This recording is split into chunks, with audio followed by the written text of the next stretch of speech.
It used to be unthinkable, the idea that Harley-Davidson, Harley, could ever fall. But now, dealerships are shutting down, riders are switching brands, and the CEO just walked out the door. So the question is no longer when Harley will recover, it's whether it even can. Is Harley defeated, or is this just the calm before the collapse? What's happening? Harley-Davidson was never just a motorcycle company. It was an anthem written in chrome and thunder.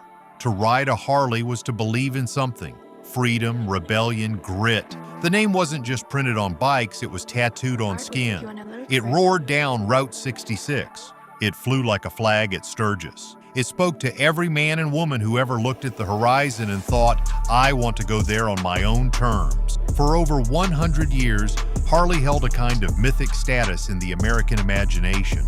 It wasn't just about motorcycles, it was about identity. The heavy jackets, the custom patches, the growl of a V-twin engine echoing off a desert canyon. It was the spirit of the outlaw, and the patriot rolled into one.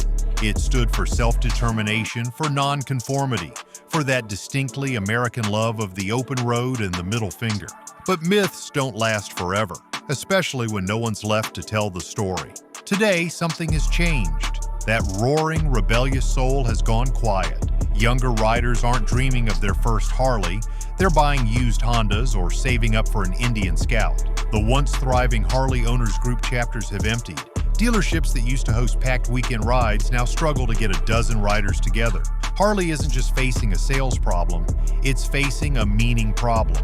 The sales collapse no one wants to talk about. If Harley-Davidson's cultural collapse felt like a slow erosion, the financial collapse was more like a landslide. The warning signs had been visible for years. Declining youth interest, softening global sales, aging customer base. But in the final quarter of 2024, the numbers finally told the truth that no press release could spin.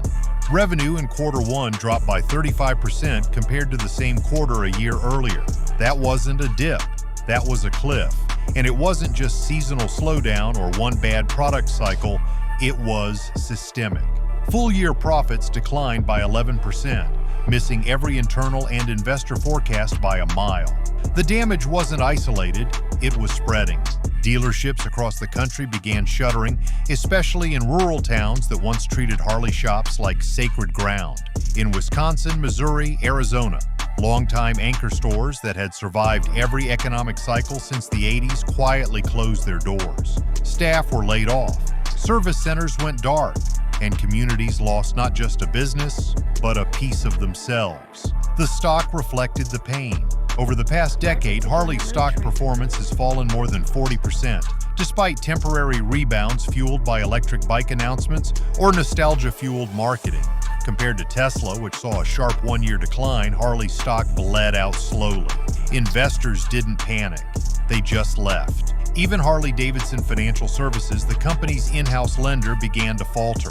As more customers defaulted on motorcycle loans and resale values dropped, the financial arm started dragging down the brand it was supposed to support. Loan losses increased, margin forecasts shrank, and suddenly Harley wasn't just a bike maker, it was a financial liability. The numbers spoke louder than any brand statement. Harley-Davidson was not just losing relevance, it was losing ground, losing money, and losing time. And behind those losses, a CEO who promised a comeback and left instead. Jochen Zeitz is leaving.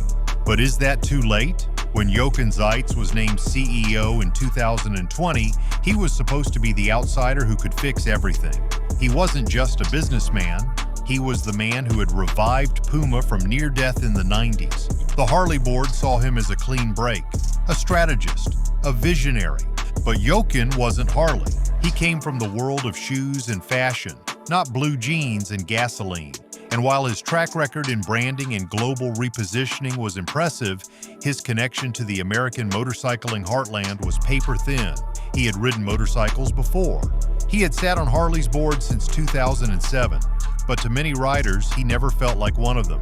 Zeitz launched the Hardwire strategy, a 5-year plan focused on premium positioning, global expansion, electric vehicles, and ESG alignment. He championed Livewire, Harley's electric spinoff. He leaned into DEI initiatives. He focused on urban branding, global partnerships, and modernizing the image of a company built on outlaw tradition. Some applauded the move. Harley needed change, but others saw it differently. They felt Harley was being sterilized, neutered, turned into something sleek and soulless, something not for them. Then came the earnings reports, the dealer backlash, the cultural confusion. By early 2025, Zeitz had announced his intention to retire. Official statements framed it as a natural transition.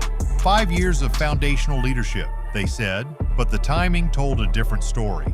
He was stepping down just as Harley forecast another year of declining profits across all divisions. To this day, no permanent successor has been named.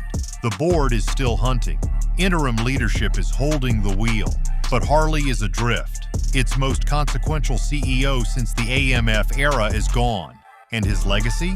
It's not a brand reboot, it's a brand in limbo. And while executives debated strategy, the riders made their decision silently. But this isn't the first time Harley was left for dead. We put in the hours to connect the dots. Not for clicks, but because the truth matters. If you're with us, subscribe. There's more coming. AMF and the rebellion that saved Harley. By the late 1960s, Harley-Davidson was already running out of gas. The company that had once symbolized American strength and freedom was sputtering, burdened by financial instability, aging infrastructure, and mounting pressure from more efficient Japanese manufacturers. In 1969, salvation seemed to arrive in the form of a corporate lifeline, a merger with American Machine and Foundry, or AMF. Known for making bowling equipment and lawnmowers, AMF promised Harley capital, production scale, and a shot at survival. But that merger turned out to be a deal with the devil. AMF didn't understand Harley's soul. What it saw was a struggling manufacturer that could be whipped into shape with more volume and less nuance. In their effort to scale quickly, AMF slashed costs, automated assembly lines, and pushed out motorcycles like they were toasters. What followed was a collapse in quality unlike anything Harley riders had seen. Oil leaks, warped frames, shoddy wiring. Bikers who had once worn the Harley logo like armor now found themselves pushing broken-down machines off the side of the road. Meanwhile, the Japanese manufacturer, Honda, Yamaha, Suzuki, and Kawasaki, were rolling out bikes that didn't leak, didn't overheat, and started on the first try. They weren't just cheaper, they were better. American riders noticed, so did the press. By the mid-70s, Harley was no longer the proud symbol of rebellion. It was the punchline of a reliability joke. The phrase, "Made in America," began to lose its power. And Harley, more than any other brand, became the symbol of that humiliation. But things didn't just fall apart on the showroom floor, they imploded on the factory floor. In 1974, the breaking point came. Workers at the York, Pennsylvania facility, the heart of Harley's production, walked off the job. This wasn't just a labor dispute over wages or hours. This was a revolt against a company that had betrayed its own bloodline. These weren't just employees. Many were riders themselves. They didn't just build Harleys, they believed in them. And now they barely recognized what they were putting together. The strike lasted over 40 days. 40 days of empty assembly lines, 40 days of dust collecting on unsold bikes, 40 days of lost orders and furious dealerships. AMF executives were blindsided. Their golden acquisition was bleeding cash and alienating the very workers they needed to survive. Inside boardrooms, panic set in. Some proposed selling Harley to foreign investors. Others suggested shutting it down entirely. There was no strategy, just fear. AMF had underestimated how deeply rooted Harley's identity was in the people who built it. And now, those people were fighting back. Outside the plant, the brand took another beating. News crews aired footage of picket lines and angry union speeches. Customers watched their beloved motorcycle company unravel in real time. And in garages across America, riders began asking a painful question out loud. Maybe Japanese bikes really are better. But amid the chaos, something unexpected began to happen. Inside Harley, a small group of engineers, designers, and executives quietly began drawing up plans, not for AMF's survival, but for Harley's rebellion. They believed the company didn't need saving from a conglomerate. It needed saving from itself. It needed to be reclaimed, not rescued. That idea became a movement. That movement became a plan. And that plan would soon lead to one of the most daring corporate takebacks in American history. Harley wasn't dead yet, but it was about to be reborn in the loudest, most unexpected way imaginable. They weren't ready to give up. They were ready to fight back. But Harley didn't die. It got rescued by the people who believed in it most. How one engine saved an entire brand. Harley-Davidson was on the verge of collapse and its workers were demoralized, its bikes derided, and its brand tarnished beyond recognition. And that's when something extraordinary happened. A group of 13 Harley-Davidson executives, led by Vaughn Beals and Willie G. Davidson, orchestrated a leveraged buyout of the company. They put everything on the line, careers, reputations, and financial futures, to wrest control away from AMF and return Harley to its roots. But regaining control was just the beginning. They needed a symbol of rebirth, something tangible, something loud. And that symbol arrived in 1984, the Evolution engine. The Evo, as it became known, wasn't just an improvement, it was a declaration. Built from the ground up for reliability, power, and performance, it marked Harley's long overdue engineering comeback. Gone were the oil leaks and overheating issues. The Evo ran clean, strong, and durable, able to match and in many cases outperform the Japanese imports that had dominated for the past decade. But the engine wasn't the only innovation. Inspired by Japanese lean manufacturing, Harley adopted just-in-time production methods, cutting waste, reducing delays, and boosting quality control.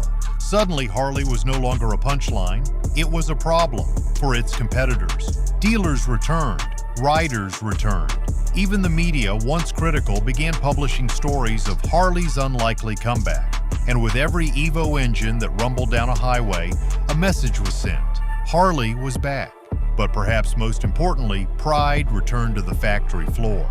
The same workers who had walked out during the AMF years were now staying late. They were proud again. They believed again.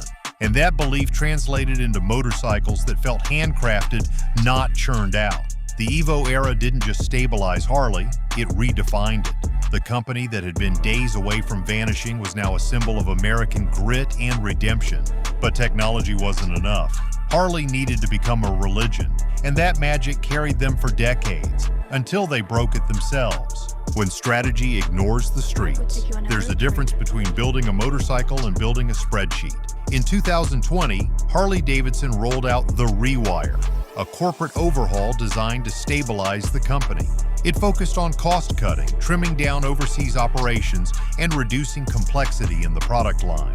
Harley laid off more than 700 employees. It announced a shift back to its core segments. It was surgical, precise, and completely disconnected from the streets. The Rewire was followed by the Hardwire, Jochen Zeitz's grand vision to push Harley into its next chapter. It promised 6 strategic priorities over 5 years, including the expansion of touring and cruiser platforms, heavy investment into electric vehicles, and a push to turn Harley into a premium lifestyle brand. At first, it sounded bold, but to many dealers and riders, it felt like watching a CEO solve a brand problem with a PowerPoint. The results were devastating in subtle, almost invisible ways. Models like the Street 500 and Street 750 were quietly discontinued. Those same entry-level bikes that allowed blue-collar riders and younger enthusiasts to actually own a Harley. By eliminating them, Harley cut off its own access ramp to new customers. Without affordable options, the average working-class American now had to fork over $16,000 to $30,000 just to get started. Meanwhile, Livewire was spun off into its own separate electric motorcycle company. The idea was to protect the core Harley brand while pursuing innovation on the side, but this too confused customers. If Harley wasn't making the Livewire anymore, was it even part of the brand? Who was it for? No one could answer. Inside dealerships, things got worse. Fewer models, fewer price points, less foot traffic, more skepticism. Riders who walked in looking for that iconic rideable rebellion were met with complex payment plans, unfamiliar marketing language, and a company seemingly obsessed with chasing luxury customers who never really asked for a Harley in the first place. And yet, the boardroom stayed the course. Strategy meetings emphasized margins, not loyalty. Reorganization memos replaced real conversations with dealers. What once was a rider-first brand had become a corporate maze of slogans and segmentation. By 2024, the disconnect had become undeniable. Harley wasn't just losing customers, it was losing clarity. No clear product ladder, no defined audience. Just a tangle of initiatives that sounded ambitious but landed flat on the showroom floor. And the one man tasked with steering the ship, he never quite looked like he belonged on the bike. Can a German CEO lead an American legend? Jochen Seitz had the resume. He had the credentials. He even had the boardroom buzzwords. But what he never had was the trust of the riders. And in a brand like Harley-Davidson, that trust is everything. Born and raised in Germany, Seitz made his name as the man who saved Puma in the early 2000s. He transformed the brand, modernized operations, and became known as a stylish turnaround expert. When Harley's board brought him in as CEO in 2020, it was seen as a bold move, a break from the past. But to many riders, it felt like a betrayal. Harley wasn't Puma. It wasn't about fashion. It wasn't about global lifestyle positioning. It was about wrenching in your garage, about riding through the rain, about being American in a way that no other brand could replicate. And suddenly, a man who had never grown up around that culture was calling the shots. That cultural gap became a political wound. Many of Harley's most loyal customers came from red states, rural communities, veterans, working-class towns. When Seitz started pushing DEI programs, green branding, and electric mobility goals, it didn't just feel tone-deaf. It felt invasive, like someone was trying to rewrite a song they had never actually listened to.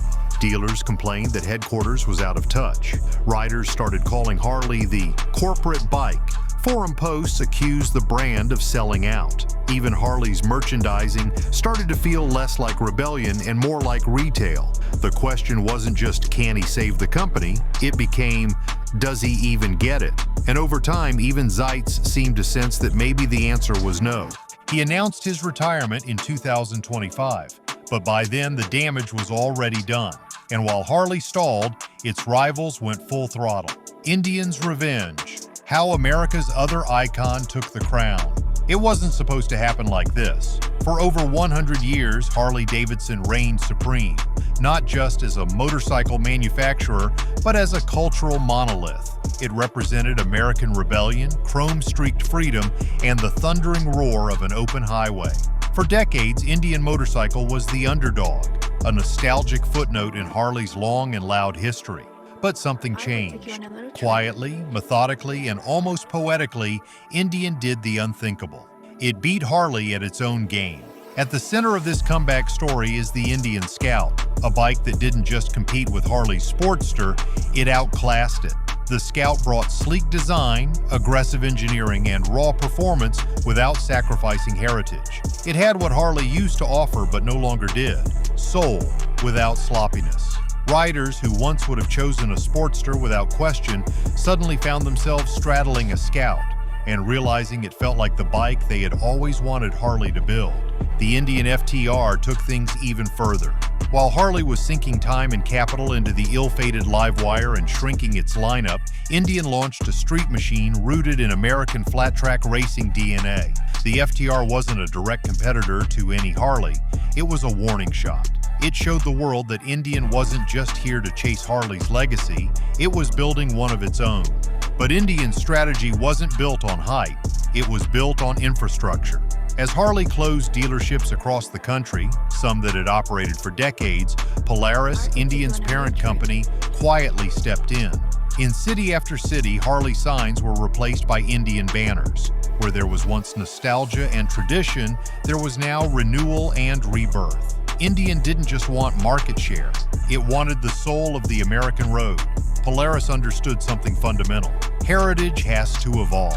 Harley spent the last decade trying to choose between past and future, pleasing no one in the process. Indian embraced both. It honored the retro look, the thick fenders, the heavy pipes, but fused it with technology and design that didn't feel like it was stuck in the 1980s. Riders noticed.